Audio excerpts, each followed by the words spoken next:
Seahawks over the Cardinals today, 16-6, temporarily putting us in first place in the division. Two back-to-back divisional wins, this time at home.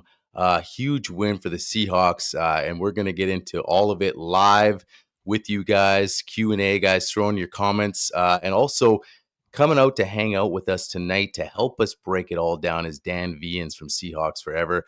You guys know Dan. He's been on the show a bunch of times, and we're excited to have him come on. He just came home from the game, so he's going to have that perspective of what the stadium was like, the energy, and all that stuff. So on the other side, we're going to chop it all up, and Dan's coming in, and you're listening to the HawkZone Rundown.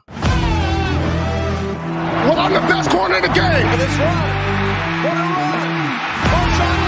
Get off me. DK. Yes, sir. Hey, it's John Schneider with the Seattle Seahawks. And Washington's got a lead. Leo Wilson with a catch. Smith and Jimbo. The Seahawks are going to host the NFC Championship. Every year, the NFL does. Is it going to be another 9-8? Players who've got to finish something. They have to fix the offense. Part of his success and part of ambition of being the LOB one again. That's trading DK Metcaff. Play him aggressive. This is the HawkZone Rundown with Ryan and Bryce.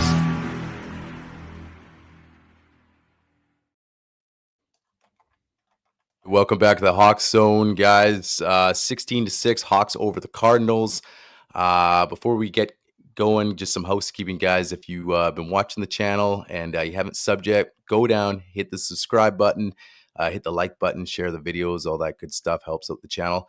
And but coming on and hanging out with us tonight is back at it again, Dan Vians. Dan, you were at the game, watching it. Bryce and I, were watching it at home. Just felt like the energy at that stadium was rocking, and when that defense is flying around like they did, story of the game, and also coming out with a win and just a domination on defense.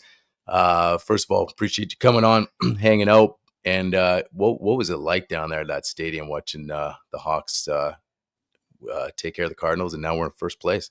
Yeah, always good to hop on with you guys, especially after a win. And what I felt like throughout the game, and thankfully it continued throughout the game and finished out this way, is this was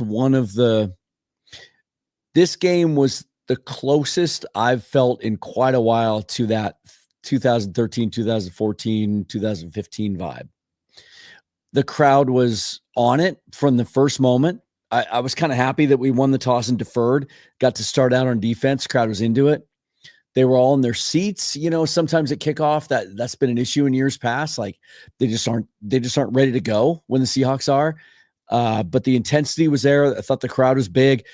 It helped that, there's been a lot of discussion this year about why we've lost some of that home field edge and just the way tickets are sold now and some of the opposing fans and how that number has grown. This was the least amount of opposing fans I've seen in the stadium all year long. I maybe not even 10%, when some of the fan bases we've seen up until this point have been 30, maybe even 40, pushing 50%. And I think the defense has so much to do with that, right? The way the defense played.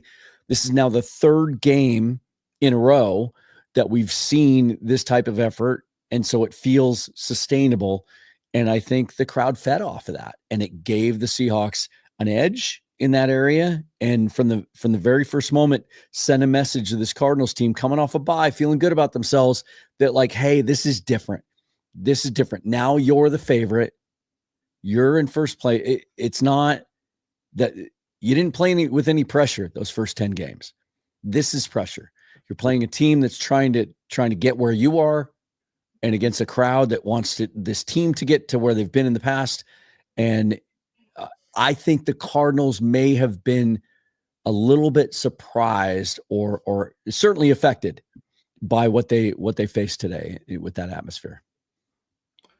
Yeah, I mean, hey, look, two big wins, man. Two divisional games. Geno getting the monkey off his back last week, finally beating the Niners, and of all places, in their house.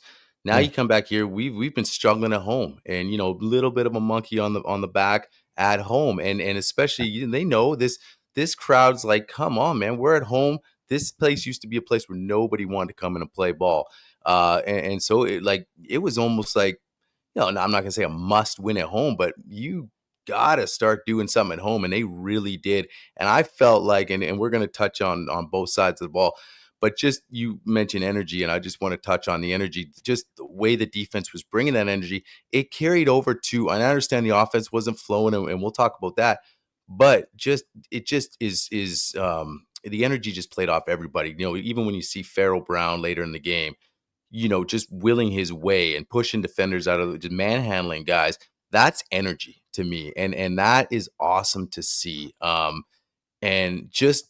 Yeah, super pumped right now, because I think a couple of weeks ago we were getting to a little more off-season talk, and obviously there's some things that you can still do both, but man, we're in first place in the division. Control our own destiny, really. We have another game against the Rams. We play the Cardinals in a couple of weeks. This team, if you're in that locker room now, you got to feel like they're probably thinking, hey, we can beat anybody that's left on this schedule. Yeah, and when you think about it, from kind of flip that over, you couldn't lose this game.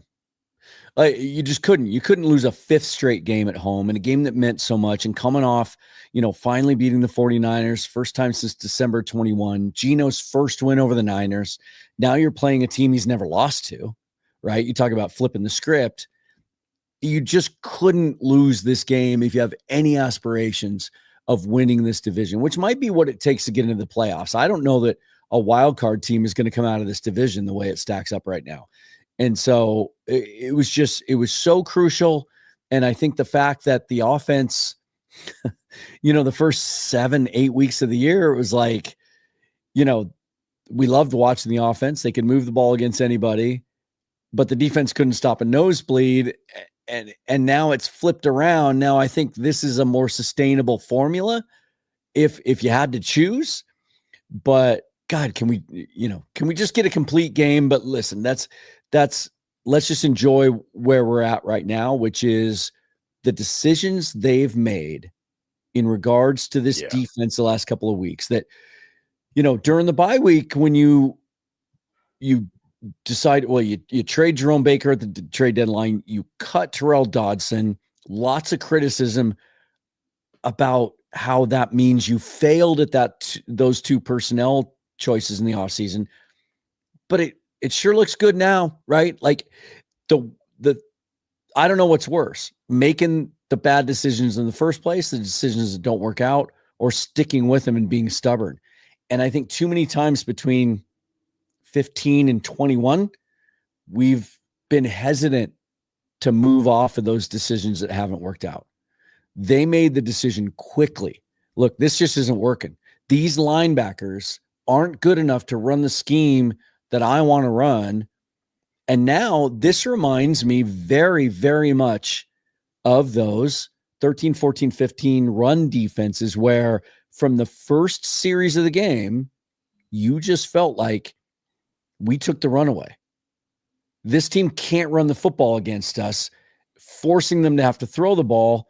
And today, it's shocking. The numbers are absolutely shocking that James Conner, 700 yards rushing in this game, 80% yards after contact, having one of the best seasons of his career, 7 carries for 8 yards.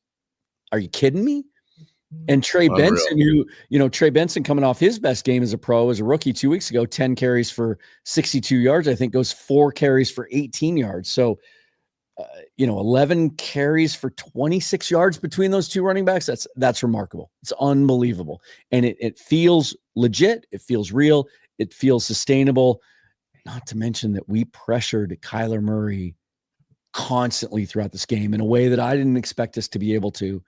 And really, from maybe, I don't know, tell me what you guys think. From like the third drive of the game, I thought they're not moving the ball against us. They're just not. It's just a matter of whether we can score enough to win. Yeah, no, Dan, I completely agree that the run defense side of this defense now has come alive, and you can see the Mike McDonald effect. You look at the Rams game, you look at the Niners game.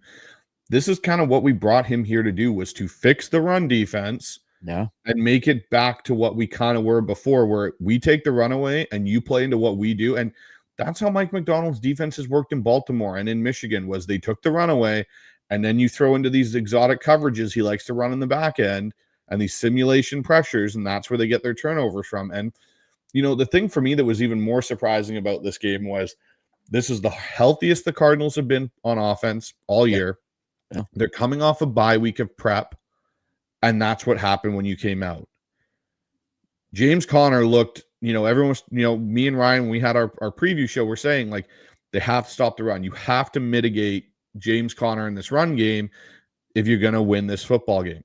What does Seattle do? They shut him down. He is, at the point of going into this game, he was the number one back in the NFL in broken tackles. Yep. And it did not happen for him today. Like, yeah, he got out of a couple, you know, here and there when it came to catching the ball out of the backfield, but when it came to running the ball, Seattle completely stifled him. And one other thing I'm going to say today is Leonard Williams was a man with his hair on fire. Yeah. He's already matched his sack high from 2021 of 5 already. Yep. He had 2.5 today, but he was all over that defensive front, just up and down, making plays in the backfield. And, you know, Byron Murphy had his moments, Mafe, Hall, they all did their thing here and there, but it's you can see the defense is now starting to come together. And for me, what it's even reminiscent of is 2011, when we finally got over that clip about halfway through that year, and the Richard Shermans got on the field, and the Cam Chancellors and some of these guys, and they started to play together and they started to figure it out. They just took off, and that led into your 2012 and 2013 era. But that's what you're seeing. You're seeing the Ernest Jones, Tyrese Knight's getting on the field, Kobe Bryant's getting on the field, and you're now starting to see the impact of these guys. Like, whatever they did in the bye week, though, whoever said something to Devin Witherspoon, I would love to know what they said, because that dude the last 2 weeks is like playing exactly what we saw as a rookie. And even, I would say, with more veteran savvy in year 2 than he did in year 1. Yeah. And I've talked about this before, but more so in the sense of, like, this feels like this is where we're trending towards, but now it feels even more legitimate. When you look back at 2022, Mike McDonald came back from the University of Michigan, took over as defensive coordinator of the Ravens. It took a half a season for that to come together. Like, they weren't very good that first half of the season. They gave up over 50. Miami ran them. They were not very good. There was some talk about Kyle Hamilton, maybe not so much being a bust, but like being a disappointment. He just wasn't making the plays people expected to. And then a couple of things happened. They went out and traded for Roquan Smith right before the trade deadline. And then they kind of shifted Hamilton's role at about the same time. And then it clicked, and they were pretty dominant that last half of that season. Then we know what happened last year. You know, one of the best defensive performances in the history of the NFL, really, when you look at rankings where they excelled. It kind of feels eerily similar. They trade for Ernest Jones. He's been a revelation. Like, sign that guy to an extension yesterday. I don't care if you have to overpay him 10, 20% what you think market value is, whatever. Keep him in the building. And also Devin Witherspoon, that kind of figured out, I think, exactly how to utilize him. And he's been a difference maker. Ernest Jones has been a difference maker. Tyrese Knight, remember when he was drafted, all the doubters and just thought he was too raw, too undisciplined. Just, you know, we have so much respect for Griffin Sturgeon, but he wasn't high on Tyrese, you know, when they took him just based on what he saw on tape in college. But, like, it looks like we have an inside linebacker duo that we want to keep together for the next 7 or 8 years. And it just frees some of these other guys up to do what they do. And the coverage on the back end is so good. And Leonard Williams today from the first snap, I thought I was seeing a different guy. And I think we saw some of that last week too. Like, he was really, I don't want to say he played harder. He's always played hard, but it just seemed like he was more impactful and more effective, and he knew he was going to be. And, you know, you talk about some of the guys that aren't making plays, but they're doing the things they have to do. Byron Murphy only has 2 tackles on the stat sheet. but he's occupying blocks. He's doing what he has to do, playing out of position, I think, really, and kind of freeing up those other guys. The biggest surprise today was how consistently we pressured Kyler Murray and got to him. We got home. When we got there, we took him to the ground. And that's remarkable given how hard it is to get him to the ground. Yeah. No, I mean, that's the thing. You talk about Ernest Jones and some of the moves we made that, like, they weren't afraid to move off the guys. And that's what you like to see. You don't, John's had some criticism and stuff like that, but obviously now giving up that fourth round pick or whatever, it's it's an afterthought. This guy's just balling. And that's the thing. And what a, for Mike McDonald, the youngest head coach, was gaining some criticism early on. And, even though he's a first year head coach, there's going to be a lot of people, like a lot of critics saying, is this the guy? Because, and to be fair, you're coming off a guy like Pete Carroll, but the biggest reason, his time was up, but we couldn't stop the run to save our life. We tried to revamp some of that front seven, and the same thing was happening. So you're like, we got a guy, and it at some games was looking even worse. So to go into that bye, you start seeing it against the Rams, but then to come in and have a statement game like that against the Niners, I mean, that shows a lot of grit and just sticking to what he believes in from Mike McDonald. So, I got to give credit to him because, there's some guys that could, just, hey man, maybe this is just too big for me. Maybe you start doubting yourself as maybe I'm not a head coach material. Yeah. And the way he's really turned it around this quickly. I mean, you just said how many yards. I mean, the Cardinals that's their whole thing right now. Kyler's sort of managing that game. James Conner's resurging. They got this run game. Still, Kyler's legs can get loose. None of that was happening. And you saw it right off the hop. And those stats you threw up are unbelievable. And so to have that big of a turnaround that quickly with this run defense, I mean, you got to give credit to Mike.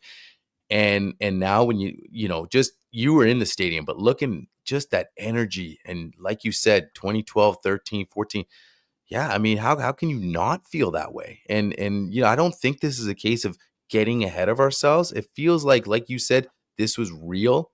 Maybe the Rams, you could say, they played good. I think it's coming on. But now you've had 3 games like this, and this was just dominating. And Yeah. like you said, the offense, we'll talk about the offense, but it's almost an afterthought right now because, all right, yeah, they didn't play great, but we won a game putting up 16 points. And half of those were from our defense, right? Taken to the house on a pick 6.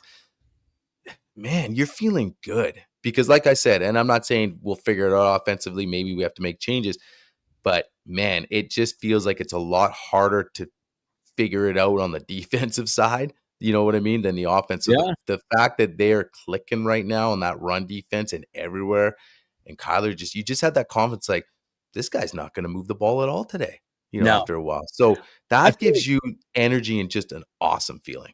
I feel like good defense is a more sustainable entity, right? Like, yeah, just, offense can come and go. Sometimes, I don't know, it just, teams can throw little wrenches in your game plan or little curveballs, or sometimes you just don't have that chemistry. But defensively, it's night and day, and what we saw up until 4 weeks ago, we were all questioning maybe McDonald and the staff, maybe the scheme's not as great as we thought it was, or maybe the league has figured it out because it's become more and more widespread throughout the league now, right? We have some of his prodigies going on to be defensive coordinators and running this in other places. And or maybe it's just the players. And clearly, I think it's, it's 2 things happen at the same time. Obviously, it's a very intricate scheme, right? And to the point that McDonald even said going into the break, coming out of that Rams game, that like maybe we need to simplify some things, right? Like maybe the communication is just too intricate, and we're having a hard time just getting everybody on the same page from snap to snap to snap. And so they simplified things, but also just maybe it just wasn't the right guys. Because I don't know if you watch Red Zone or if you watch so many of the early games at 10 o'clock, but 5 minutes into the day, Jerome Baker was just getting toasted, right? First play of the game for the Houston Texans. He gives up touchdown, just brutal coverage. And, Terrell Dodson gets claimed on waivers, but he's not even playing for them. He's basically sitting on the bench. And you see the upside. You see the upgrade from those guys and how much better they are. And it's amazing what happens when guys are in the right place. And I felt it last week against the Niners, especially on the rewatch, watching it again. And, when you watch it live, Bryce and I have talked about this, tend to focus on the offensive skill players, tend to focus on the quarterback. That's kind of where my eyes go. But on the rewatch, I almost exclusively tried to watch the interior offensive line, well, the offensive line as a whole on offense, and then on defense, the back end and the linebackers and the coverage. And it just seemed like everything's in sync now. Like the defenders, the back, the umbrella, kind of the back 6 or 7, the way that they drop and get to their zones just seems to sync up with what the defensive line is doing so much better. And so I think it's a combination of that clicking and guys figuring out where they're supposed to be and understanding how to run the scheme, and also just having better players in position. It gives me so much confidence moving forward because, again, I think defense is more sustainable. The offense is a little frustrating right now. It's not where we thought we'd be right now, but hopefully we'll figure that out too. The thing for me, and this is something I want to get your guys' thoughts on, but when they went into that bye week, there was something that stuck in my head from training camp. Actually, no, it wasn't from training camp. It was from Mike McDonald's first press conference. And someone asked him, are you just going to bring over what you did scheme-wise from Baltimore into Seattle? And he said, we have to see what we have in Seattle, and it's going to be different. And what I wonder is through that first, I don't know, up until the Rams game, basically, where they really were going with what he had done in Baltimore and kind of, trying to really make this the same philosophy work. And I wonder when he went into that bye week, if they didn't sit down and kind of look at it all and go, okay, we can do some things that we did in Baltimore, but we also have different pieces here that we need to put in different situations, and kind of has taken the energy and the fly around mentality of Baltimore, but has tweaked it now to actually suit the pieces that he has here. The Devin Witherspoons, the Leonard Williams. Like Leonard Williams today reminded me of Justin Manbuikwe last year for Baltimore. Like that's how disruptive he was. And you can see Hall and Mafe are coming in and flying off the edges. Byron Murphy, as a rookie, isn't, like you said, that he had 2 tackles, but he's able to still affect the game in the right way. And then you get these 2 linebackers in here now, and Knight and Jones, that fit it. And then the third piece of this equation is Kobe Bryant coming into that back end once Rayshon Jenkins went down. Like I thought Jenkins played maybe his best game as a Seahawk today in that third safety role, where he's in sub packages playing the flats, the hook to curls in that area and making tackles that way, then playing as a true safety. And, Kobe Bryant had his pick 6 and off of Witherspoon's great play. But it seems now that the mentality of this defense is flipping to what Baltimore used to be, an attack defense, not okay, we're going to sit back, we're going to kind of wait, figure out what's going on, and then kind of try and play with you. No, we're just going to come out and we're going to go and we're going to attack you. And it's boded well. This is what we brought Mike McDonald here to do, was to beat the Niners, to slow down the Rams and beat the Rams, and to beat the Cardinals. He hasn't done the Rams part, but I think there's a good chance that the rematch will be much more entertaining this time around in LA at the end of the year. But we've got the Cardinals in 2 weeks in Arizona, which, as we all know, is, avid Seahawk fans, it's not our favorite stadium to go play in. But I have a lot more faith in this defense. Like, this is the first time I can say since the LOB, like the true LOB, where I went, it does not matter that our offense isn't functioning today. We're going to win this game because our defense is playing like lights out. It's the first time I felt that probably in 7 or 8 years. Yeah. Sitting there watching a game going, yeah, okay, like we're punting. Geno throws that, again, unwarranted pick in the end zone. It's not going to matter because the Cardinals aren't moving the ball anyways, really, until garbage time. And so just a stat, the Cardinals offense was the second best EPA per play in the NFL from weeks 7 to 11. Against the Seahawks today, they were third worst. Yeah. Like that's how much of a drastic kind of they hit a wall today, which was the Seahawks defense. And it was because we took away the explosives. They had Michael Wilson had the big play. I think it was a third down conversion, wasn't it? The 30-yarder. And then Marvin Harrison had a 22-yarder, but that accounted for half of his yardage on the day. And Trey McBride had a 20-yarder. And it even felt like when they got those, it wasn't like what we've seen the last 3 or 4 years where we just gave up so many explosives. It was so demoralizing, but it always felt like those came on breaks, coverage breaks, and really blown assignments. Now it feels like first play of the game is an 11-yarder to Trey McBride, and it just felt like a good play call. We weren't expecting it, a little bit of misdirection, right? That happens. You can't, 11 guys can't cover the whole field. And so we saw a couple of those, but we're going on 3 weeks now where you just don't feel like, I keep thinking back to the game at Santa Clara last year where Debo beat us deep for that touchdown with Jamal back there, and he's flat-footed and even admitted after the game he had no idea what was going on and he was coverage break. We just don't have those. If we get beat now, we're getting beat because it was just a really well-schemed play, which that's going to happen. Or, a guy just out physicals, just makes a great athletic play or whatever. It's huge. It's a game changer to not allow those. And I was concerned coming into this game because they were playing well, won 4 straight. They're feeling good about themselves. That offense seemed really, really difficult to defend because of how good they were running the ball and coming off a bye. And again, like I said, by the third drive, I thought they have no advantage. There's no edge that they had coming off of a break today. Didn't feel like that at all. Felt like we had the edge from the get-go just in the matchup. Yeah, I mean, you talk about, that's the thing. If you're the Arizona Cardinals, you got to be feeling pretty good about yourself coming in. You're coming off a bye. You're a gritty team. Even last season, Bryce and I talked about, hey, they got something brewing down here with the culture, with Gannon, a new head coach, and their new GM, and they're building the culture just like how we're trying to, start our new culture. And even the Cardinals and fans are saying, hey, we're a little surprised at how ahead of the game we are. We thought this might happen next year. They're a good football team, and you talk about that. You talk about the bye. They're feeling good coming in and knowing that what we're like at our house lately. It's not like you're coming into this place we've been dominant. So for us just to put it on them like that is incredible. I mean, talk about what you talk about guys buying in and this defense rolling. What about the attitude you're starting to see? Is that a big Ernest Jones thing as well? Because you got a guy like Spoon who, you look at Spoon, you're like, he's got that dog in him.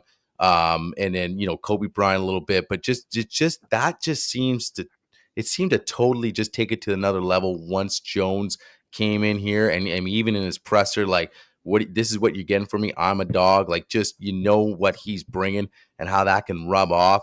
And we talk about how Spoon's really been coming on. I don't know what they said to Spoon.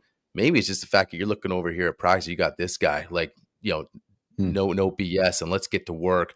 I got a Super Bowl ring, all the above, because that can really feed off guys. And we saw it from Spoon last season with the energy. But I'm looking at this D, and you're starting to see Kobe Bryant pick 6, pulls the old Marshawn Lynch in the end zone.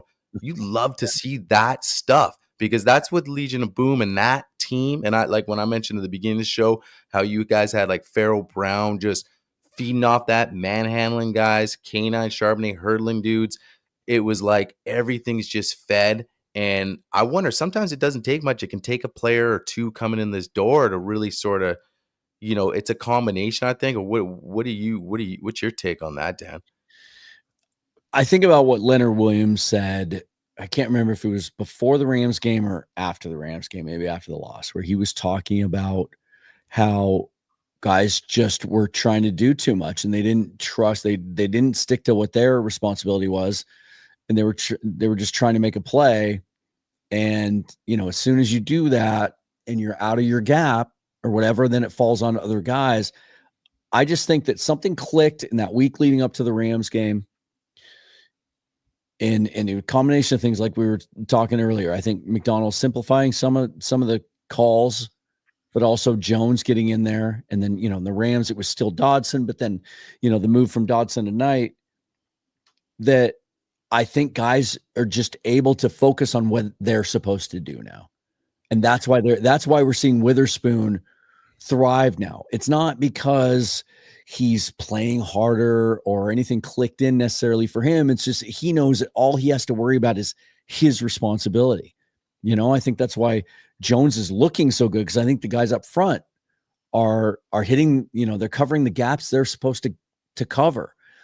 And we're seeing guys on the back end make plays because they're just able to focus on what they're supposed to do. That pass breakup from Julian Love today, which, correct me if I'm wrong. Again, I'm coming from the stadium. I think it was a third down play. It looked like it was a huge, it was going to be a massive completion. I think it was a 3rd and long.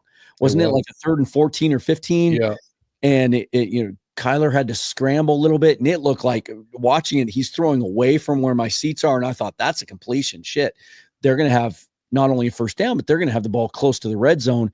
And the ground that Julian was able to make up, because he was able to just commit to that play and break on it, because he didn't have to worry about covering for somebody else.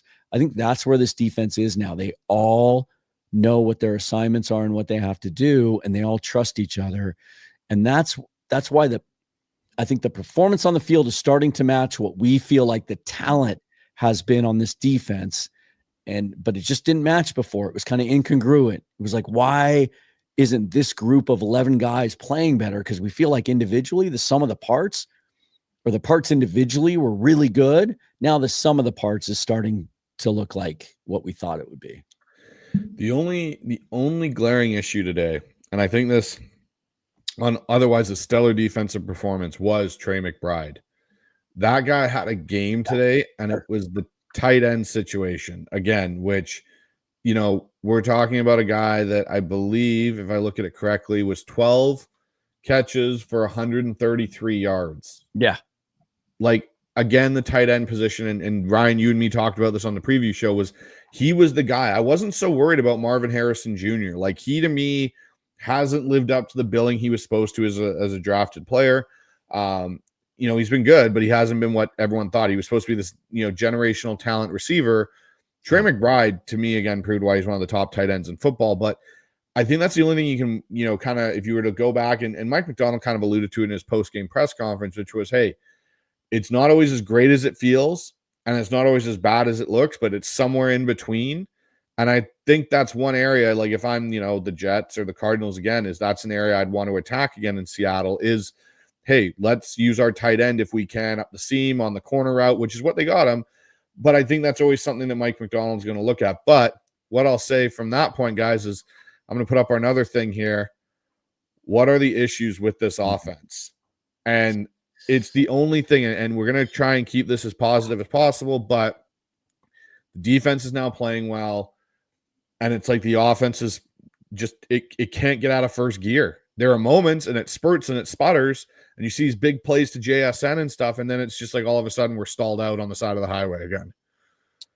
Yeah, and this is where I want to defer to you guys. And before I do, I just want to say about the Trey McBride thing, like, it's nearly impossible in the league these days to shut everyone down, right? Like, someone's going to get out. And last week it was Juwan Jennings, right? He hurt us time and time again and had a big game, but yet nobody else did. We completely took Christian McCaffrey out of the game.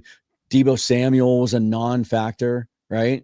And this week it was Trey McBride, who, let's be honest, he's their primary target on offense. He's their best offensive player outside of Kyler Murray. So yeah, when you look at the box score, like you just gave the numbers, I'm looking at it right now. It looks bad, but we had everybody else contained, right? As far as the offense goes, I want to know from you guys, because it seemed like, we got sacked 5 times. And, Geno again threw another bad pick. But, I said leading up to this week, I kind of talked myself into this idea, trying to convince my viewers of it. Like, I think he's just that guy, that he's going to have 1 or maybe 2 of those every game. You have to live with it. It's what he does in the big picture.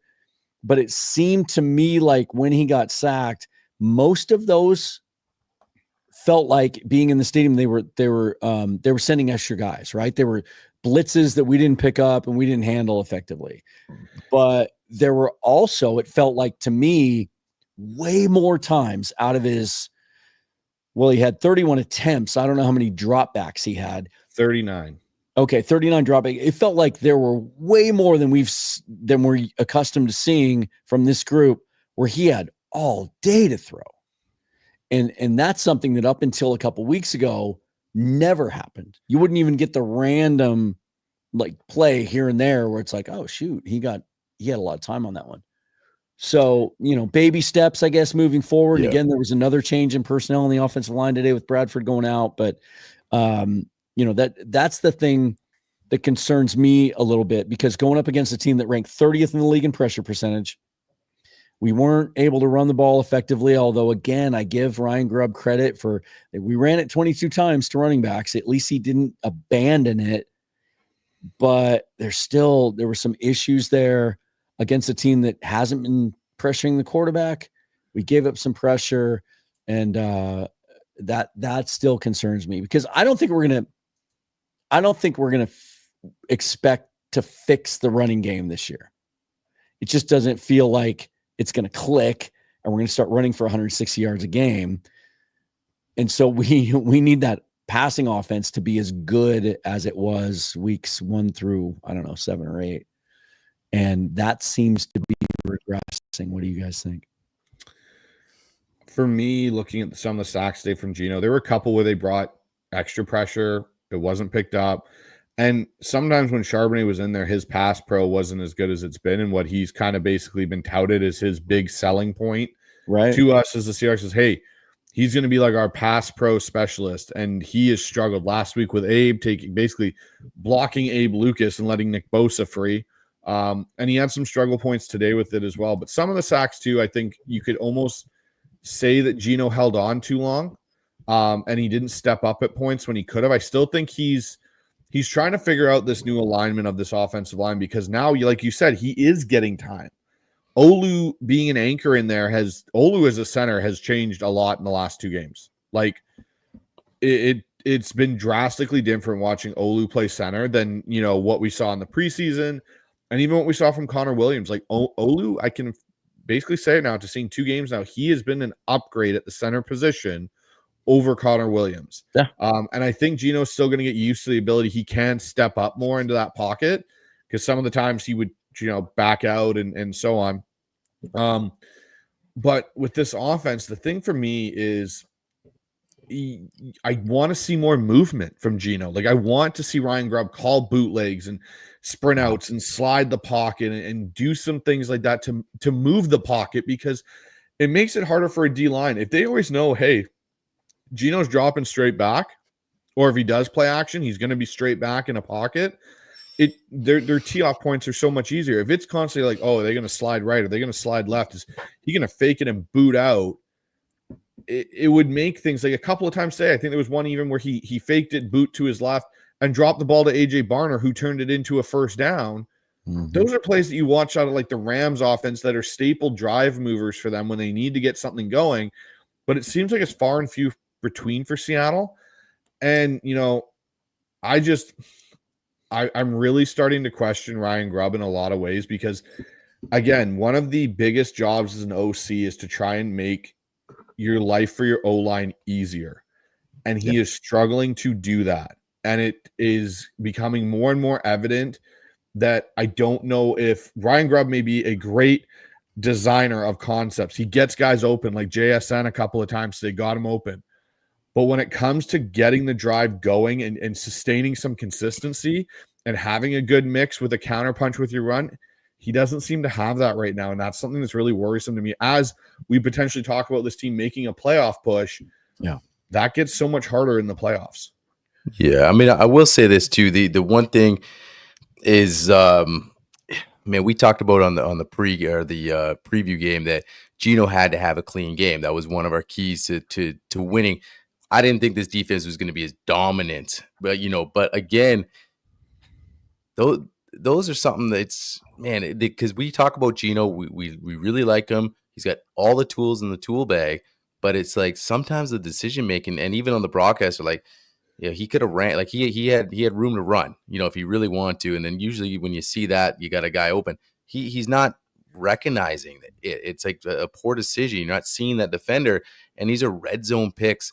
That's a tough one to sit with him. I mean, he's stacking up the interceptions now. So if I look at this team moving forward too, I would say, like, if this defense is dominant, hey, like, I could see them, hey, this is who he is. You stick with him for another couple of years, but then you do start thinking about, do we get someone in the draft to develop in the next couple of years? Because I think, like Dan, you mentioned, this is who he is. If this team starts taking those next steps to, hey, this could be a very dominant defense and a good team, those decisions, you just almost can't have them anymore. And I'm not saying I don't know who the answer is, but and Geno's a good quarterback. We're not saying that he's great for what they're doing, but I think at some point you guys say, okay, we can extend him for whatever that dollar is, but also have a young guy underneath, develop and move on, because those are tough ones. But but I will give him credit because he's done it back-to-back games where he's thrown the 2 bad picks, the one in the Niners and then today. He didn't let it unravel. I mean, because it was a big pick at the time. It was like, hey, if Arizona comes back and puts a drive together and Kyler comes down, they score, now it's anyone's game. But I'll give him credit because, and then later in the fourth quarter, they put an 8-minute drive together. They basically kill the game, kill the clock. He gets him in position, albeit a decent field goal. But Myers kicked 2 beauties last week, so 50's no problem for him. I mean, it was raining, but they sealed it. So I'm gonna kind of keep giving him credit where it's due. That those picks gotta get clean. But I love the fact that he just came up, put it behind him. Let's put an 8-minute drive together and seal this game. So and to Bryce's point. Creativity. I think that's the only way I think at this point you're going to sort of change things with the run and stuff. And it'll be interesting to see how this year plays out. If they make the playoffs, so that could be a harder decision. But I think Mike, when you look at him, he's not, sort of like married to anybody right now. And it was evident with some of the players that have come in and then they're out. I don't think it is really any different with the coaching, even when you might be like, wow, like Tyrell Dotson, that was a bit of a shock. Mm-hmm. You could be saying that with some of the coaching stuff. So even if we do make the playoffs, right? So that's going to be interesting to see.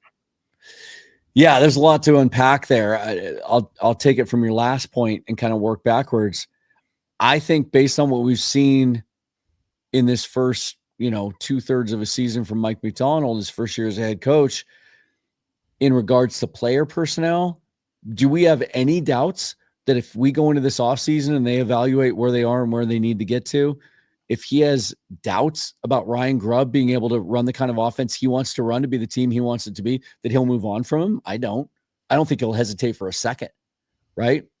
And so I think that'll take care of itself. And if they do retain him, then I'm going to defer to McDonald. It's because he thinks that, based on what he's seen behind the scenes, that he thinks there are some other things that can happen there. It's the frustrating part for me is how they start games.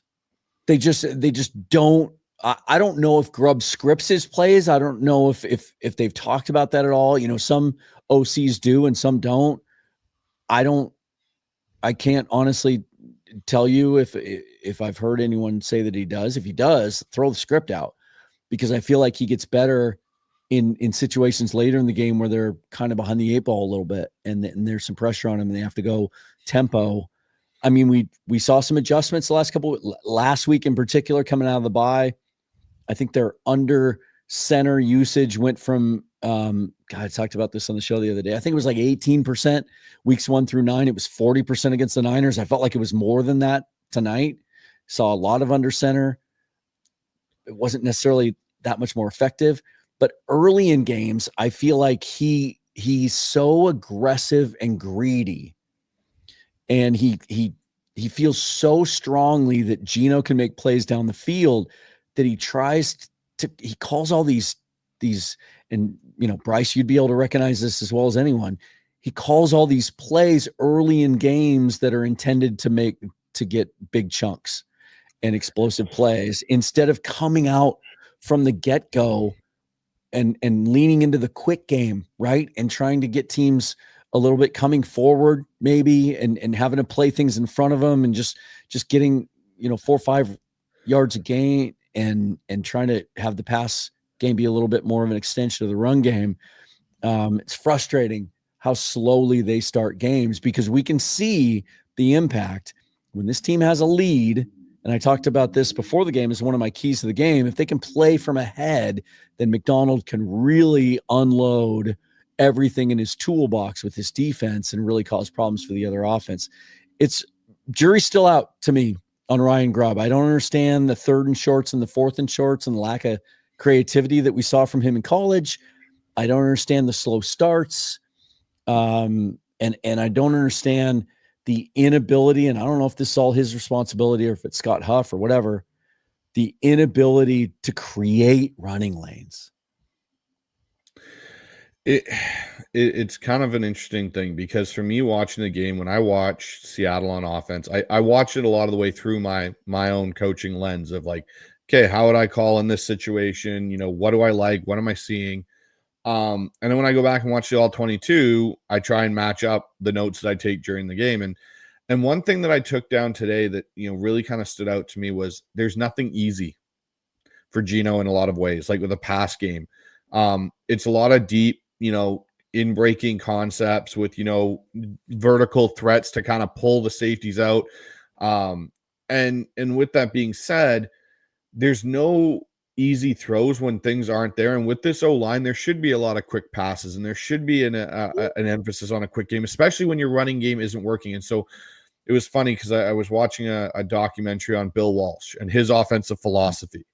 And one thing he really patented with the West Coast offense with Joe Montana was, we may not be a smash mouth, run the ball down your throat team, but we're going to use the running back like a Roger Craig out of the backfield on short passes to get that as an involvement piece of our run game, to be able to create that same effect as we would on a short run to the outside or whatever. And that's where, for me, with Ryan Grubb, I've kind of looked at it and I've gone like, yes, I get when you were at Washington, you could stretch the field vertically because you also had the time in the pocket to do so with that offensive line. Yeah. You don't have that in the NFL here. And the other part of it too is I don't know if he's adjusted to the hash marks as well. And that's a big thing in college football, when you can really stretch width-wise with your trips looks and stuff and the staggering of that, you really pull the defense out.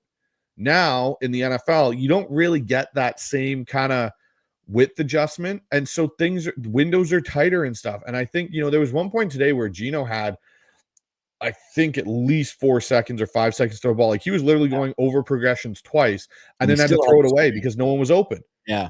And I'm like, that shouldn't be. Where's his check down? Where's his, you know, quick out of this? Like, okay, I've gone through my initial progressions. Bang, I have my check down, my swing back, whatever it is. It just doesn't seem to be there. And I'm probably in the same boat as you right now, Dan. And I thought when they hired Ryan Grubb, I was like, great, we're getting someone that's innovative. My jury's out on him right now. And I wouldn't be surprised, like Ryan said, because of how, you know, Mike McDonald was with the linebackers and with other, you know, position groups and changes he's made. I think there's a reason they hired Jake Peets. I really do. And I think it was a really under the radar hiring to steal the passing game coordinator of Sean McVay, and like someone that really truly was Sean McVay's like go-to. And we're not talking like how we all thought Shane Waldron was. Jake Peets has been around the NFL. He was in Carolina when Teddy Bridgewater was down there in Baker Mayfield and helped kind of build Baker back up a little bit after his Carolina stint. He was in LA with Baker. He really was Sean's guy. And I've heard Sean talk about losing him, saying how much of a factor he actually truly was with that. Because, you know, he's lost Zach Taylor. He's lost Kevin O'Connell. He's lost all these different guys over the years. And he even said he holds Jake Peets in that same regard. I think there's a reason they hired Jake Peets was, hey, if this doesn't work, this is a guy that we can turn to in-house that doesn't change our continuity, and maybe. And it's just something that we'll have to see as this season plays out, what they do. But Ryan Grubb is very inconsistent to me as an NFL play caller, and I don't know if he is the right man for the job right now. Yeah, it's a mystery, because I do like some of the deep passing concepts. I think he's the best yards after catch play caller we've had in a long time, probably since Darrell Bevel. Like the middle screen stuff that they're doing with JSN. Now we've seen 3-4 games in a row. Like, that's legit. That's a big part of their game. but he doesn't involve the tight ends, and he doesn't go quick game enough for my liking early in the game. He tends to think, I think stubbornly still, that he can do what he did with Michael Penix and Rome Odunze and Jalen Camillan, Jalen Polk, because he thinks he has Roger Rosengarten and I mean, he thinks he has that offensive line. It's I'm not out on him. I don't. No. I think he can adjust. Every time I listen to him speak, I think he's really smart. I didn't feel that way about Shane Waldron. I felt like Shane was trying to kind of figure it out as he went along. I feel like Grubb is really, really smart. He's just adjusting to the league. The league's adjusting to him. He's kind of seeing week to week there are some challenges that he wasn't expecting. And, he's going up against much different defenses and much different defensive coordinators. I still tend to think it would take a massive falling off the rails over these last 6 games for him to not come back and have another shot at it next year. And I'm not in the component of firing him like right now, but I just think it's going to be interesting over the last, like you said, Dan, 6 games to see what they do in the offseason with it. Does Mike McDonald truly vibe with Ryan Grubb and what they're trying to do, or does he want to go in a different direction? Because like we had Rob Staten on, and Rob made it clear to us, and then what I had heard too, that Ryan Grubb wasn't Mike McDonald's first choice. It was Arthur Smith, but Arthur Smith didn't wait long enough for him to get the job in Seattle, and Arthur Smith jumped at his first opportunity to be an OC on a decent team. So that's something too to always look at in the grand scheme of things too. Yeah, and I'll say this. I think, the luxury we have right now is that if we keep trending like this defensively, it's just something we can wait and talk about that in the offseason, because it's just not a panic right now. When I look at it, like, yes, I think we all agree there's not a big flow and he's got to be more creative, all this kind of stuff. And I'm not saying, Mike might get off him, but I just look at this after tonight and we're in first place with an offense that played like that, and knocking off a team that's been hot. I mean, what else can you say? And that is sorry, I was just reading one of the comments here that came up. That's something that you just can't make up. And it's like, that's feeling like a bit of a luxury right now. Like, this defense is coming off. We can play like maybe not this dominant, but if this D is sort of as advertised right now and the offense plays a little better, I mean, it's like we're going to be in every game having a chance to dominate. And that's great, because then it's like, hey, you know what? Let Ryan Grubb do his thing. If he figures it out, great. If he doesn't, then that's Mike McDonald in his office figuring it out. Do I keep this guy for another year? Do I not? Do I go in a different direction? But man, I mean, guys, let's get to some questions right now. Bryce, I know you sort of got a few that you've kind of I've got some. We'll get few, but Q&A right now. But real quick, I just want to ask Dan, and then we'll jump into some Q&A stuff. Sticking with this season after this game tonight, man, like, how confident are you with this squad right now? These next remaining games leading into the playoffs? Because I agree. I think the way you are win total wise, I think whoever wins this division is probably the only playoff team in the NFC coming out of this division. I don't see another team, being a wild card. But how confident are you with the Hawks now compared to 9 days ago? Before we went into Santa Clara. What's your confidence level as far as, statistics aside, what they're saying our chances are? How do you like their chances now going into the rest of the year? And I'm not saying make a prediction, but just your confidence level with this squad coming home from that game tonight. I understand the question, and I'll put it this way. I think if you ask yourself, what do you think the national media is going to think after tonight? Leading in this game, all the analytic sites and everything, like you mentioned, if they win this game, if they lose I think I saw if they lose their chances of making the playoffs were like single digits. If they win, it was like 25 to 30%. That seems kind of ridiculous, because I'm looking. Let me check real quick.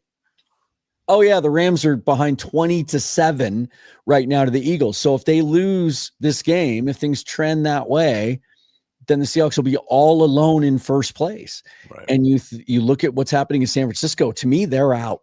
Yeah. Like, I just don't see them getting back in, not without Bosa and Purdy and all sorts of mystery around him and some of the guys that they're missing, and Trent Williams. I don't know if he played today or not, but he's certainly not 100% healthy. He's not the same Trent Williams we're used to seeing. I think they're out of the conversation. I really do. And, if the Rams don't come back and somehow take this game, and the Seahawks are in first place all by themselves, now we go to New York next week and play a Jets team that's a shit show. Right? Completely falling apart. We don't even know if we're going to face Aaron Rodgers or Tyrod Taylor. They're talking about benching him. They fired everybody. Earlier in the season, we looked ahead on the schedule and we thought, oh man, New York or New Jersey in December, that's a tough environment. And Aaron Rodgers, it's okay. Take that for what it's worth. Then you play this Arizona team again in 2 weeks. And I think based on what we saw today, I mean, obviously things can change. Teams can play better or not. I just think the matchup between these two teams isn't good for the Cardinals, right? No. And then you look at some of the other games ahead on the schedule, and the Vikings don't look as unbeatable as they did a month ago. The Bears don't look, Caleb Williams played pretty well today, but they don't look that daunting. And so I think we have a fairly favorable schedule. And then you look at Arizona and what they have coming up. They play the Vikings next week, right? And then they get us again. And then they have a couple of kind of soft landings in the Patriots and the Panthers. So it's a crucial stretch for them. And then the Rams, I think their schedule's kind of tough. Let me just check this real quick. So the Rams go from, they play the Eagles, then they play the Saints in New Orleans, right? The Saints are kind of banging on all cylinders again. Then they play the Saints, Bills, and 49ers in the next 3 weeks. That's the Rams run. The Seahawks have a chance to take a commanding lead in the division in the next couple of weeks. And regardless of our concerns about the offense, if you play good defense week in, week out, you have a chance to win. We saw that in 2013, 14, 15. That offense wasn't always explosive. It wasn't always consistent. Russ wasn't always dominant, right? But it's defense that gives you a chance to win every week. If I'm a betting person, and I'm not, I like the Seahawks right now in this division. I do. And I'm trying to be as objective as I can. But I think if you look at the big picture, how can you not think the Seahawks are in the lead right now? Well, with that being said, let's get into some of these questions here that we've got in comments. So we've got Golden Hawk here. The Cardinals didn't have a single first down running the ball today. And this alludes to what we said. Like, they shut down the run game completely. Yeah. That's insane. They didn't have their longest running play was 14 yards, and that was from DeMarcado. Yeah, one carry for 14 yards, but like Benson had a long of 9. God, I cannot. It's crazy amazing to me how much we shut down. James Conner, one of the hottest running backs in the league coming into this game, 7 carries, 8 yards, long of 4, an average of 1.1 per carry. So this one here is interesting. This is from Ian Victor. Ian always comments. Love your comments and chime in here, Ian. I'm really starting to accept that there's going to be a change at offensive coordinator. I was banging my head on why he wasn't running the ball with 7 minutes left. Even Sanchez mentioned it on the broadcast, and that is true. He couldn't understand why we were throwing so much at that point in the game when we had the lead. All we need to do is grind out that clock. I mean, I just think it's coming down to like that he feels more confident that he's going to get it done and grind out the clock in the short passing game, whatever it is, because like how ineffective we are running the ball. And I mean, they did put together the 8-minute drive, so I look at it like that. That's just what I think he's thinking. But to his point, like, and I'd forgotten about this again. This is sometimes when you're in the stadium, you lose focus about how things went. But don't forget, on that 13-play, 49-yard, 8-minute drive that pretty much ended in field goal, put the game away, the first play of that drive, do you remember what happened? Geno threw a pick. Oh, that's right. He did. Or he almost did. That's right. And it got batted up. And it got reviewed and reversed. And then they go Geno pass, Walker run. Geno drop back scramble, Geno pass, Walker run, Geno pass, Charbonnet run, Walker run. Walker. Then the end of the drive when they were getting close, they knew they were in field goal range. They ran the football. But yeah, what is that like? 8 out of 10 plays are throwing the football. Like, come on, man. It's I wouldn't put it past them to make a coordinator change if someone that they love becomes available. Yeah, for sure. They've done that with players. Well, I think that's why, so many people have said to me in the last couple of weeks, I'm sure they said it to you, like, what Oluwatimi can't be that good. They didn't think he was good enough to start, so they went out and signed Connor Williams. Well, because they thought Connor Williams was an elite level player, and anytime one of those guys becomes available, you try to grab them, right? Yeah. So that's a good point. They might really love Ryan Grubb, but if somebody else, like, I'm just throwing this out there, Doug Peterson's going to get fired in Jacksonville, right? If he even makes it till the end of this year. What if John Schneider and Mike McDonald feel like he's the perfect guy? Maybe they go out and get someone like that. Mm-hmm. But I don't see them making a change just for the sake of change. No, because I do think like there's in that building, I feel like there's belief in what Ryan Grubb could be.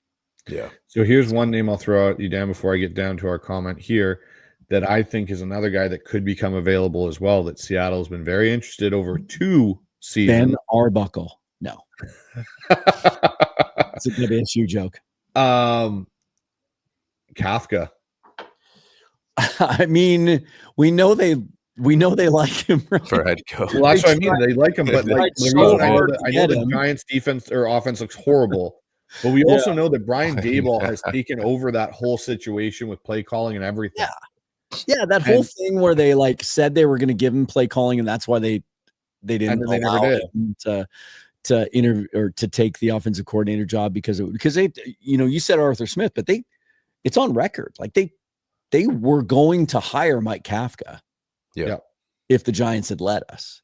They interviewed him for head coach, first of all, and then they tried to hire him as offensive coordinator, and the Giants said no because we've given him play calling duties and then took him away after training. Never did. Yeah, that's an interesting one. Yeah, I think because again, they're clearly their affinity for Mike Kafka predates any relationship that Schneider and or McDonald had for Ryan Grubb. So maybe I'm not ready to give up on Grubb yet. It'll be an interesting storyline, I think, for the rest of this season. Now that the defense has started to figure itself out, it will be interesting to see how this goes. So this one's from Dan. This is from your channel, Hawk Fan Cunningham. Defense was dominant from today. It was. I mean, what else do you got to say about it? I mean, you can't really say anything other than they were dominant. Like they just literally shut it right down. Here's and there's another no one. excuses this week. Like in the past weeks, the Rams game, people said that their offensive line wasn't 100% healthy, and it was maybe it was a little fluky because it was the first time we'd seen it. And then against the 49ers, you heard people say, well, they didn't have Kittle. And Williams isn't 100%, and McCaffrey's still not as explosive as he used to be. This was a fully healthy Cardinals team that had won 4 in a row and was coming off a bye. Like they were fresh and they had 2 weeks to plan for us, and we rendered that offense pretty much useless from the first play. Really, no, 100%. This one again is on your channel there, Dan. The AZ Hawker. Hawks D is definitely playing better. Losing sight of McBride most of the game was a head scratcher. Linebackers are still figuring it out. Yep. And like we said earlier, like nothing's going to be perfect. You're going to give up a little bit of something. Yeah. I'm okay giving McBride his day when they still couldn't put the ball in the end zone. It's almost impossible in the NFL these days to shut an entire good offense down. Someone's going to get loose, right? And if it's just one, I don't think there are many teams in this league where just one player can beat you. And so, I'm okay with it because I didn't feel it. No, in the stadium. If you're watching on TV, because they're like McBride again. In the stadium, it's like, is it 85? Is it 86? You can't really tell. But and also it wasn't like they were putting these drives together and McBride was at focal point and then they come down and score. Yeah, big deal. So you get your bend don't break with him a few times, and he looks good in the stat sheet. Yeah, but I mean, at the end of the day, 6 points, and like you said, Dan, you're gonna give up something. He's a great tight end, so you're not really mad at that. If he was dominating us like we've seen and we're giving up all these yards and points, sure. But I think that's just such a moot point where, it's. I mean, it's tough to pinpoint critique this defense right now at all. I mean, just to think where we were a few weeks ago to right now. Yeah. I mean, it's like I don't know if I even want to get critical with them, because it's like, man, it was just quite the turnaround. So dominant. Exactly. If you want to find reasons to criticize this defense today, then you're just looking. You're looking. Yeah. I mean, if you want to have some fun, just scroll through the play-by-play chart. First drive, first Cardinal drive, punt. Second drive, punt. Third drive, punt. Fourth drive, 6 plays, 33 yards, field goal. They had a short field. Fourth drive, punt. Fifth drive, punt. Sixth drive, pick six. Seventh drive, punt. Eighth drive, field goal. Ninth drive, missed field goal. Yeah. Not a lot to complain about there. No, what I'll say real quick too, just on a lighter note with the offensive struggles, man, Michael Dixon had a hell of a game. Yeah, he's so good. He's so good, but they threw out that stat. I think he was sort of Bryce. You could attest to this, like the stat they were talking about inside the 20. He's kind of one out of every 3. So like just as far as his standards were concerned, not his best start of the year, but man, it felt like he had about 3 or 4 pinned, at least at the 10 or something like that. So he's one of the best in the league. But it was great to see him just have a really good punt game. That's the one thing about it with him, right? You're like, you obviously don't want to punt the ball, all the time. But like when you have a guy like that, you're always just waiting to see how, where he can just pin it, right? I mean, like he's great, one of the best of this.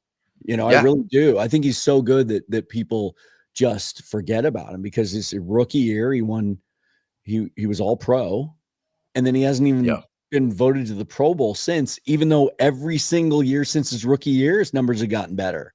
Yep. And so hopefully this year, maybe it's the inside the 20 numbers that haven't been as dynamic, and there's other guys that have done. But hopefully he gets back into that this year where he gets some of those accolades. The one thing I'll say about the inside the 20 thing, and I think this is something that people forget about it because everyone thinks, it's just, get it down there and get stopped. Part of it's your special teams unit and your gunners and all those guys getting their butts down the field to actually pin the ball down. And that's one thing I think Seattle has started to do better in the last few weeks, and with Jay Harbaugh as their special team unit has actually started to. How good have the special teams been? Better.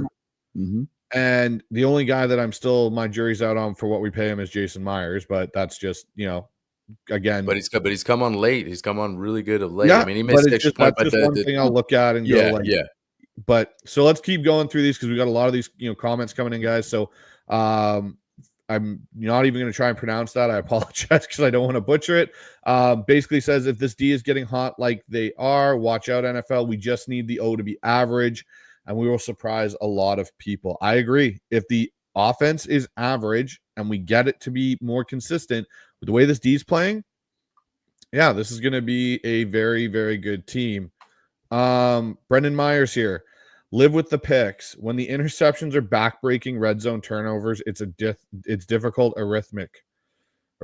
Yeah, it kind of is. That's the problem. If it's middle of the field or that, it's a little bit different. But when it's been in the red zone, and the thing is our defense is playing so well that they're mitigating it. But when you play those better teams in the playoffs, that's where it's going to hurt you. And that's the thing Geno hasn't done. Yeah. He's thrown picks in his couple years starting here in Seattle, but not nearly as frequently in the red zone. They're getting frequent. And starting to worry me. They could have made it a game. They had the ball. They could have cut it to essentially a 3-point game. They scored TD. But I mean, you look at the Rams game, 2 crucial ones and we lost, right? So not to harp on Geno, but that's the biggest thing, Bryce, you and I always talk about. It's the one thing, and they seem to be adding up. The red zone just makes it that much more of a killer because you're like, man, just live to see another play because if anything, we'll just get out of here with at least 3. So it's and then just the momentum shift too with all that. So here's what I'll say about Geno at this point, and I think this becomes more and more clear every week. I don't think there's any debate. I don't think anyone would argue with the idea that like you would like to find the next guy, right? You'd like to. But there's 2 ways that teams go about doing that. there's the way the Packers have done it twice successfully, and the Falcons are now trying to do it, where way before you think you need to, you go get that guy, in which case the fan base is going to scream to high heaven that you wasted a first-round pick on a quarterback who's not going to play for years. Or you wait until you're so desperate that you have to go get that guy. I certainly don't want to be that team. I don't want to be in that position. I would love to get that guy. And I think John Schneider would too. And maybe this is the draft they go do it. But it's not a situation where you have to replace him. I'll also say this. Everything that we have seen in how this coaching staff, the head coach, and in conjunction, in coordination with the general manager operates, if they believe someone else can make them better, they'll go get that other person. We've seen it. They cut their leading tackler the week of the game, right? They traded their other starting linebacker.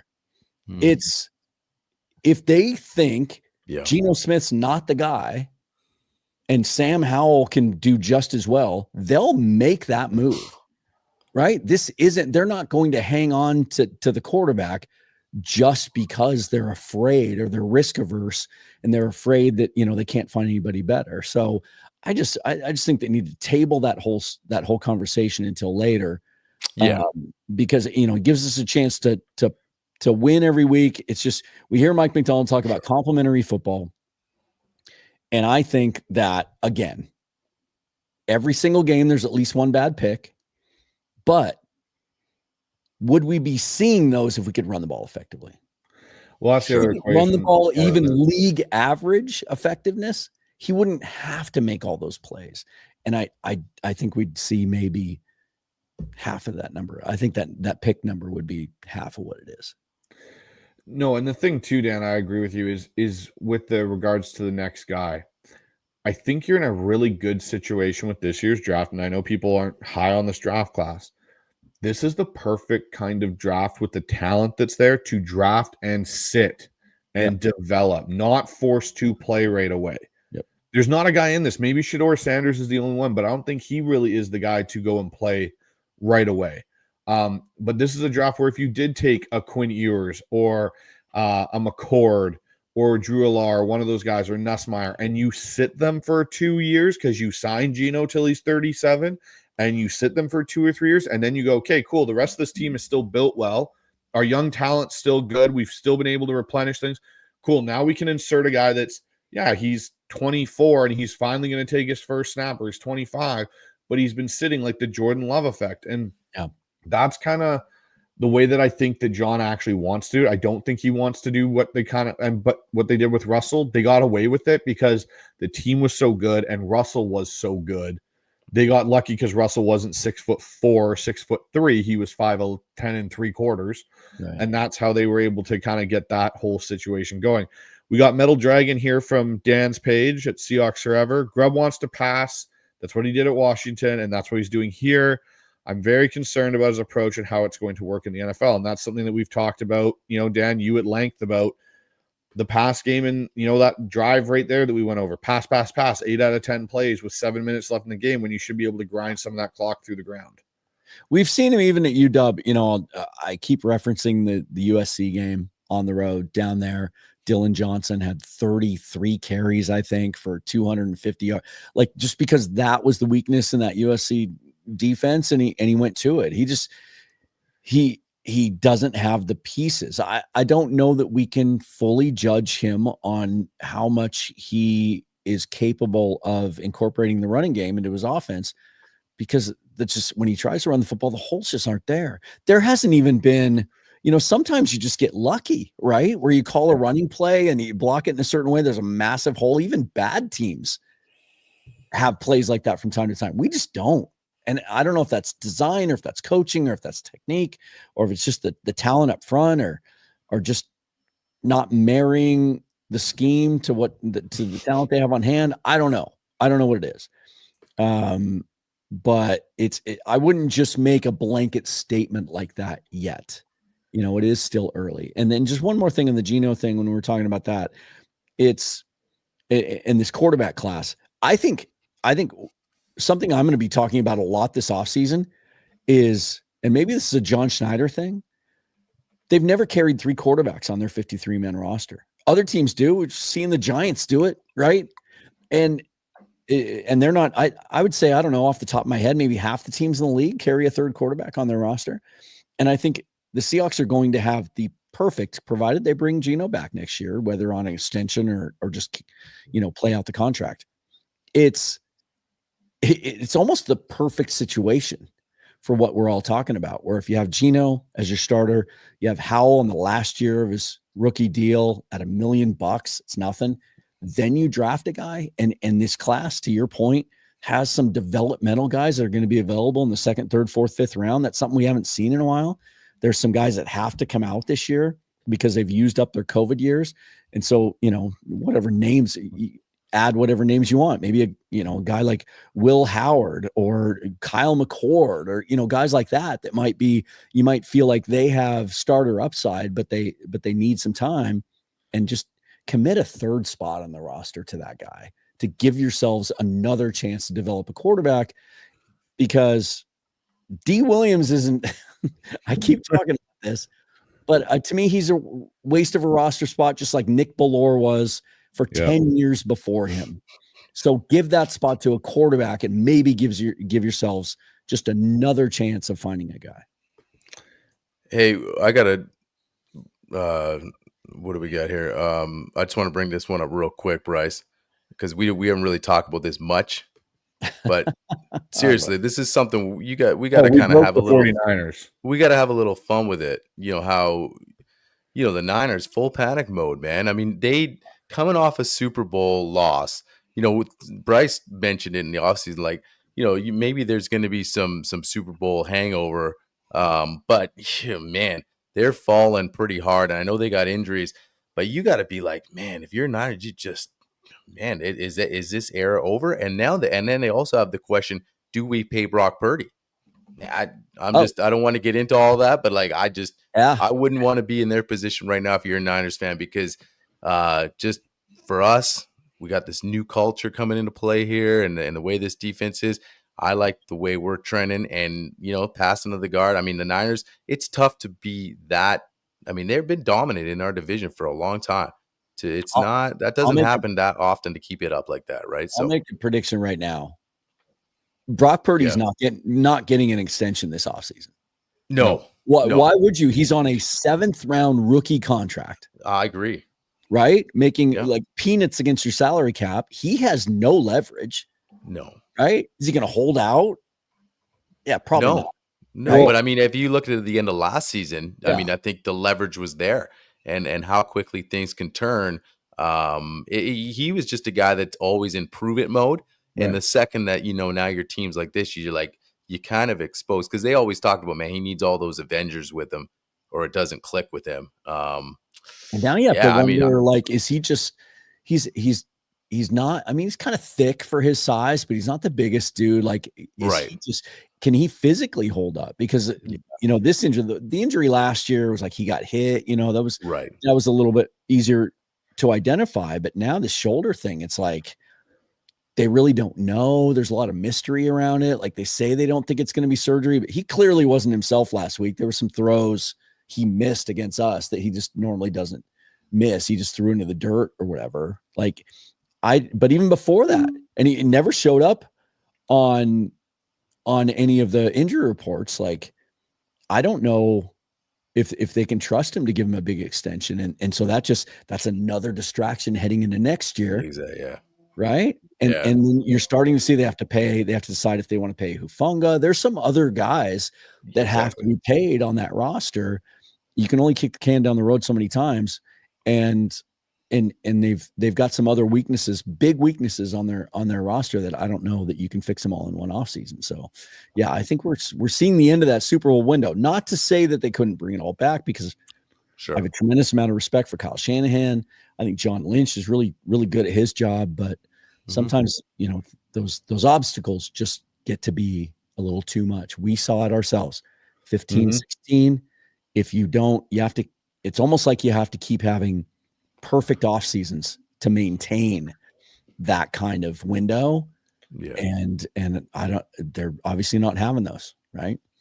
And I'm just going to say one piece of this. I know, people may get upset with this, but it actually does truly make you appreciate what the Patriots were able to do in their dynasty at that time, and how, they were able to continually keep rolling that competitive level for that long a period. Yes, they had up and down periods, but it was never like they completely bottomed out to look completely dysfunctional. They'd be like, oh, they're knocked out in the wild card round of the playoffs, or they just missed the playoffs with Matt Castle at quarterback and went 11-5 still. Exactly. That's what makes that dynasty to me stand out so much. And yes, there's some asterisks besides some of it with some of the stuff they did, but overall, it was quite impressive how they were able to keep that unit and that competitiveness going for so long. Yeah. Here's another one. John Doe, I guess, John Doe, I guess, is from Dan's page. He goes, McVay wanted to keep Peets. He did. He publicly has made that knowledge that he did want to keep him. And Mookie Alexander's in the chat here. Nice. Hey, Mookie. Field goals. I'm very much wondering if Grubb was ever the primary choice at OC, especially given the interest in Kafka. I think it was their third choice. I think you made the point about Arthur Smith, and I think it was pretty clear. It's widely reported that they tried really hard to get Kafka, and the Giants kind of, took advantage of that loophole. And I think Grubb is their third choice. Here's another one from John Doe. Remember, the offense was supposed to carry the team. We were hoping for a top 15 defense. Mm-hmm. Now the defense is playing at a top 5 level, and the offense is struggling. That's very true. We all thought this year was this offense is going to be top 10, top 5, maybe overall in the NFL, and we just need this defense to be average. We just need them to get into that top 15. Mm-hmm. Kind of really flipped at this midway point of the season now, where it's like, hey, our defense is playing as an elite unit currently in the last 3 games or so, and this offense is, trying to find its way through the murky water that it's going through right now. Yeah, and I think, to touch on that too, you that's kind of maybe what to expect when you have an entirely new coaching staff.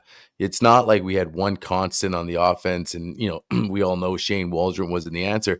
But if you had a guy that was there and you sort of knew what this offense was, then okay, you have that. Like, this is what it is. And now Mike McDonald and everybody knew on this side of the ball, it's kind of a crapshoot. Let's see if he can instill his schemes and when guys are going to pick it up, and do I have to dumb it down a bit, whatever, like we've been seeing. So yeah, I think it's one of those things where in the beginning of the year, we were like, hey, our offense hasn't changed. Like, we got DK, JSN, Tyler, the backs, Geno, third year now.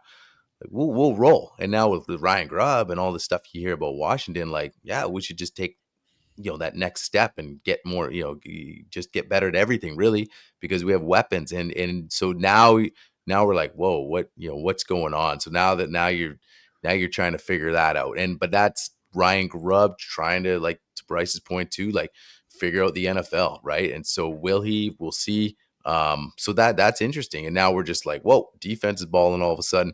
It's a crazy year. We talk about a transition year, but we're also now talking about, because of this division, we got a good shot at going to the playoffs. And, Dan, you talk about those teams, when they were 7-9 with Pete's early tenure, and they go and make the playoffs, and Beast Mode comes in here and you win a playoff game against the defending champs. That really got, that team believing, and then they bring in different players, and that culture was starting, right? And so, if this team can the next few games win and make the playoffs, man, what a great jump start to this new culture, and just really believing in this new thing that they got, happening here in Seattle. This is a really good one from Coach G. Rob Staten mentioned something about the Harbaughs not really cultivating good offensive coordinators. Usually the case with defensive coaches. Typically it's run the damn ball and I'll handle the D. Yeah. Kind of interesting thing. It's an interesting one with Jim Harbaugh. I don't know about that on the offensive side of the ball, because I think he kind of dominates. Dominates that. Oh, Greg Roman now with them there, but that's a close buddy. Yeah. So here's another one. This is a one from, and so I was about to mention this too. in Mike McDonald's press conference, he already has kind of ruled out Bradford for next week, so it looks like it'll be Christian Haynes starting versus the Jets. Well, yeah. The first question, what I saw on the way home was like, it's not broken. I think it's a high ankle sprain from the look of it. Yeah, I think it was ankle. I think they might have to IR him. I think that's what's potentially going to happen. I think from looking at it, what happened, how they treated it, it looks like a high ankle sprain, which in some cases it may not be broken, but it may be torn and damaged, and you just aren't able to get back. Because usually a high ankle sprain, like we look at Chris Carson when he did his, he had to have surgery on it. He did it so bad. Some guys it takes 6-8 weeks to get back from a high ankle sprain. So it could be interesting if Haynes plays well all of a sudden because he's around Olu and Lucas, and maybe that was a big piece. Maybe we always kept, and this is the thing I'll say is maybe it wasn't just a right tackle situation. Maybe it was a right tackle and center issue on both sides of your guard having problems. And it could have just been a chemistry thing. It's all about how those guys play together, right? You know, as a coordinator, sometimes it's not just about how individually talented each of the 5 guys are, but how they play together. And I think this can only. I'm always a silver lining guy, right? And one of 2 things is going to happen. Either Christian Haynes is going to make it really clear that he is a good NFL starter, and that the value we got by taking him in the 3rd round was worth it, or he's not, and you're going to know. At least we're going to find out. And heading into the offseason, if Bradford hadn't gotten hurt, I think Christian Haynes and whether or not he can play in this system and be a viable starter was going to be a real question mark heading in the offseason. It was going to make it tough to kind of gauge what they wanted to do on that line. We're going to know by the end of this season if he stays healthy anyway, whether he can play or not. And so one way or another, that's, moving forward, that's a good thing. And I would expect now that we'll also have Satawa Lamea will be active on game days, I would think. If Bradford has to be IR'd, which might, puts him one step closer. And you're the one that keeps saying that, you've heard that they really like him. Obviously they do, because they've protected him on the 53 all year, even though he hasn't even come close to playing. And that, to me, that says something about how they feel about him too. So, yeah, Bryce, maybe let's got time for a couple more. And yeah, we got time for a couple more in here. So I'm just getting to some of the ones at the bottom. There's a lot of talk in this chat about Geno and people not thinking they're going to bring Geno back. There's always it's kind of interesting.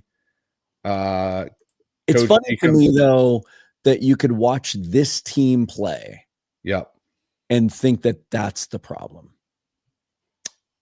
Exactly. It's an interesting thing, and it's interesting to me because I do want to see 1 year for Geno at least where he's behind a competent offensive line, like a truly competent offensive line, and see what that looks like. And maybe we get that over these last couple weeks. Maybe Haynes moving in there with Olu, they gel and we start to see it. And the interceptions, like you said, Dan, might go down in crucial situations because he doesn't have to carry the team. But the problem is the run game has to come to life a little bit and be somewhat of a factor, because here's one thing, Dan, I'll talk to you've been a Seahawks fan for a while.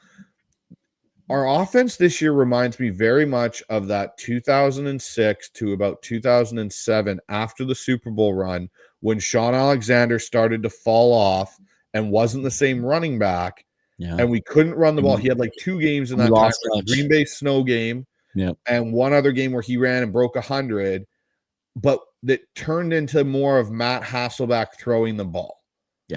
That's how this feels right now. We can't run the ball even just to gain 5 yards stress-free.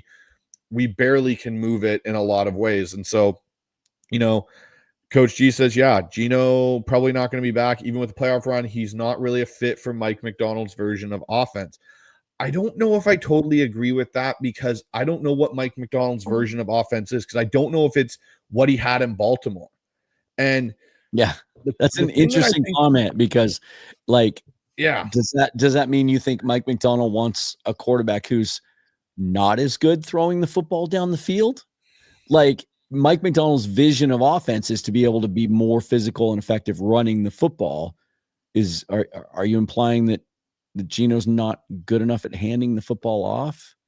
You know what I'm saying? I'm being kind of trite, but that's the point I'm trying to make. Like, it's the lack of running game is not Geno's fault in any way, shape, or form. And if the running game were better, then it just opens things up for your quarterback. And there aren't many guys in the league that can throw the football down the field as well as Geno can. So it's really interesting to me because I look at even both Harbaughs. So I look at what Jim was able to do at Michigan with JJ McCarthy. Part of the issue, I think, in McCarthy's game and what he was able to hide from, we'll see if he can do it at the NFL, was be a complete passer. He was able to extend plays, but there were a lot of based off of play action, running the ball, doing those things. So if that's what Coach G means by, with the offensive side of things, and maybe that's why Geno isn't the guy because he can't extend the play with his legs, I don't know if Mike McDonald's looking for that guy. I think Mike McDonald's looking more for a better overall running game from Seattle going forward. And so I'm just going down into some of these. James comes in and goes, hopefully they stop making it hard on us watching the game and crush the Jets next week. Yeah, that'll be an interesting one. Today, I didn't feel like they made it hard on us. I didn't feel like maybe the offensive side's what he's talking about. Sure, I get it. I'm just talking about usually when you're watching the Hawks, you're like, man, they're bringing it down to the wire. I felt like the score aside, I didn't feel like, Dan, you were at the same. It didn't feel like you're at the seat of your pants. Like, man, Arizona's right there. Just the way we dominated Kyler, I know the score was not a blowout, but I didn't look at it like. It's a good point. No, it's a good point. I felt as comfortable as I felt watching any game this year, save for the second half of the Falcons game, right? I mean, we kind of knew early in that second half that we had that game in hand. But from start to finish, I mean, that's where this game was even different than the Atlanta game. The performance of that defense, those first couple of drives, I felt like, okay, set the tone. That's the plan the Cardinals had coming out of a bye. Like, we've handled it. I felt really comfortable we were going to be able to contain them. It's just, I also was hoping, obviously, that we could put both phases together. Oh, absolutely. And have a better game, and the difference in this game, if they had just had one more drive, for example, in the first half, especially, where they go down and score a touchdown, and it's instead of 16-6, it's 23-6, then, everyone's talking about how we dominated this football team. Well, I mean, if he doesn't throw the red zone pick, yeah, there's possibly 23-6 as well, right? So absolutely. Right. So I got a couple more we're going to go through after this one from Mookie, and then we'll wrap up the show today. Mookie's got a really good point. Something we didn't really even talk about today because we talked about how much the offense struggled was, has JSN slowly become receiver one or 1A and 1B with DK? Because I'll be honest, Tyler's kind of disappeared. Like, this to me has kind of been the progressional change. And I don't know, Dan, if you noticed, but did you really notice Tyler out there, or have you really noticed Tyler the last couple of games? He's an afterthought. Yeah. I think that's the game. He really is. Too. He's an afterthought. I think Jake Bobo was as much a part of the passing game today as Tyler Lockett was. And I don't think there's any question now, if there had been up until this point, that he's not on this roster next year. And I think we all are on the same page that we thought that from the beginning of the year. It just doesn't make sense financially. And I think he probably agrees with that too. I think it's going to be very, very similar to the end of Doug Baldwin's career, where the Seahawks will technically release him. And then he'll agree to retire, and they probably make some deal on the back end where he doesn't have to pay back his signing bonus or whatever. Yeah. The Seahawks get to save money, and he gets to walk away and keep all his money and move on to the next phase of his life. I do think we talked about this a couple of weeks ago when JSN had his big breakout game against the Rams when DK was out, that I feel like DK Metcalf is more dangerous as a complementary player because he can't run the full route tree. He's not as diverse as JSN is. I think JSN being a focal point and then DK being your second option is a much more dangerous plan. And now some fans will say, well, then you don't want to pay DK. Bullshit. Yeah. I would never, if I was a GM in the NFL, I would never build my roster that way. Like, you're the wide receiver one, so you're going to get this much, and you're wide receiver two, you're going to, no. Look at, Devontae Smith and AJ Brown. You look at Jalen Waddle and Tyreek Hill down, and you just pay your good players whatever it takes to keep him, right? And I think you need both those guys. And so and you don't have to pay JSN for 2 more years. So yeah, it's I like that better. I think he's a more diverse receiver, and he puts more stress on a defense.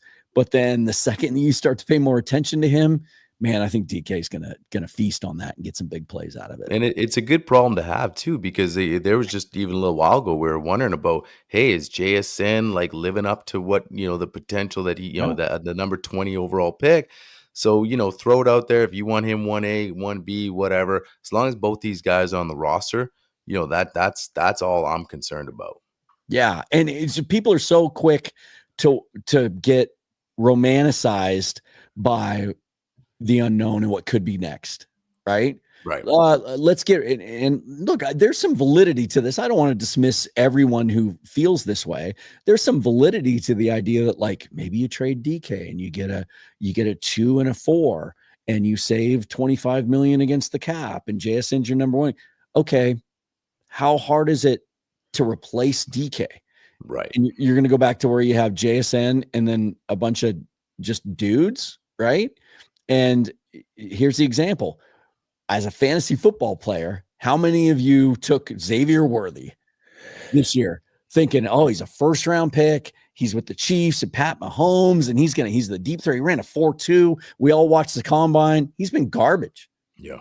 Right? I mean, not garbage. But he's been ineffective. He hasn't been a factor. Mm-hmm. You can't just assume you're going to replace a guy, right? Look at all those first round picks this year. How many of them are really? Marvin Harrison really even isn't. Did you feel like he had an impact on the game today? No. Not number.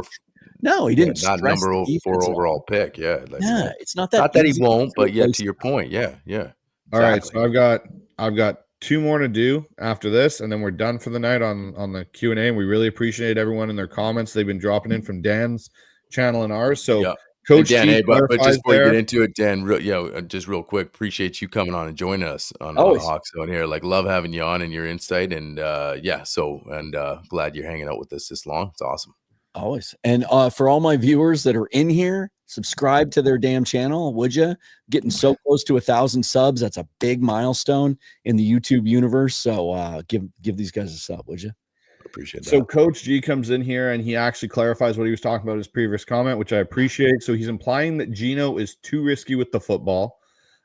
Geno is willing to try some tougher throws for a bigger reward. They lead to more turnovers though it can go wrong or does go wrong in those cases. That makes more sense to me now. So I appreciate Coach G coming back in and clarifying what you were implying, man. Yeah.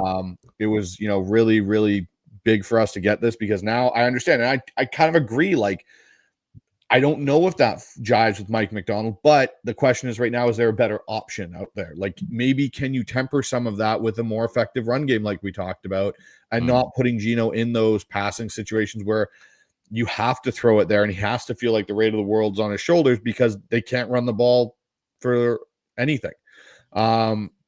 Here's another one from Dan's page. The real Rizzle. I love seeing Kobe Bryant's breakout.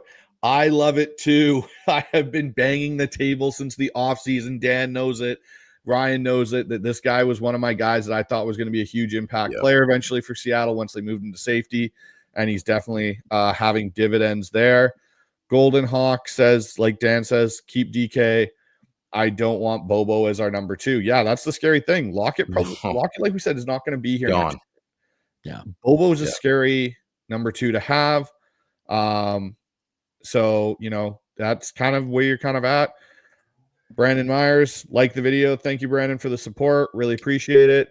MWM, who's usually in our chat, comes in and says, I want this trio covering after game analysis after every game. All-star coverage, guys. Really appreciate that, man. So yeah, guys, overall, it was a good game for the Seahawks, a big win. And we're in first place. We're in first place. What's the round score? What's the round score? I think I look at it this way. I look at it this way. This team's come so far in the last 3 weeks that we're back to nitpicking things about a win. Right? Yeah. And that's instead of talking about these massive gaping issues, and not knowing if there's any way within a season you can fix them. Like a month ago, this defense looked so bad. I didn't, we were talking about like, well, maybe he just doesn't have his guys, and we're gonna have to go in the offseason and really nail the draft and have another have a perfect offseason somehow. And even on the offensive line, like when you think about where we were 3 weeks ago, we thought going into the offseason we were going to need to upgrade 4 spots out of 5. Mm-hmm. Now it's like 2 tops. And if Christian Haynes plays well the rest of the year, you're talking about finding a left guard. Like Abe Lucas coming back and being healthy, and knock on wood, let's hope that he bounces back again and he's feeling better and there's no after effects. And I mean, if he's legitimately healthy going into the offseason with a full offseason to rehab more and get in shape for next season, and Oluwatimi just looks like the guy that I thought he was coming out of college, which I'm on record as saying I didn't think he was ever going to be an all-pro because he just doesn't have the athletic profile. But I thought he had the look of a guy that was going to be an 8 to 10 year starter, just a really solid starter every day in the NFL. It's what he looks like now, right? I mean, Connor Williams may have done us a favor, and all of a sudden those needs become less. Inside linebacker, we don't need to find a starter this offseason if we bring back Ernest Jones. So it's, now we're back to nitpicking the little things, which often leads to the quarterback situation.